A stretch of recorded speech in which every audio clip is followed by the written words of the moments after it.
par les chasseurs F-22 et la poignée de main entre les deux hommes. Donald Trump avait promis qu'il tenterait de convaincre Vladimir Poutine d'aller vers un cessez-le-feu. C'est maintenant que ça va se jouer, les 21h10. Leur rencontre, qui ne se fera pas, je vous le rappelle, en tête-à-tête, va commencer normalement dans une vingtaine de minutes.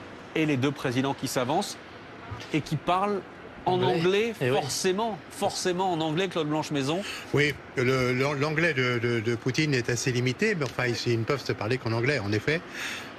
Poutine, comme on le sait, parle couramment l'allemand, mais pas vraiment l'anglais. Il n'était pas assez doué en anglais pour pouvoir être nommé dans un pays anglophone. Dans un pays plus important. On verra si cette image est une image pour l'histoire. En tout cas, c'est le début peut-être d'un chemin vers un cessez-le-feu avec toute la prudence qui prévaut évidemment ce soir. Alors que visiblement, les deux présidents sont survolés par des avions de chasse.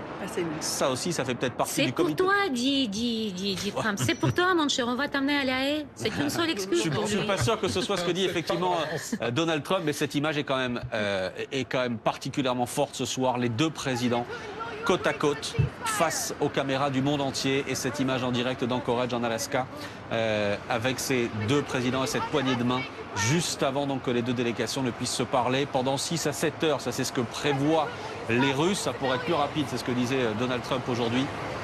On va peut-être écouter, je ne sais pas si on entendra ce que disent les deux présidents. Pour l'instant, on n'entend pas ce que disent les deux présidents. Ça n'a pas été sonorisé, ça n'avait pas prévu.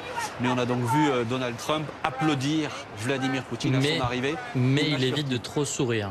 Donald Trump évite de trop sourire. Donc on sent qu'il a quand même intégré quelques éléments de tenue et de communication non verbale pour faire un effort et ne pas trop afficher son... C'est quand même très cordial, je trouve.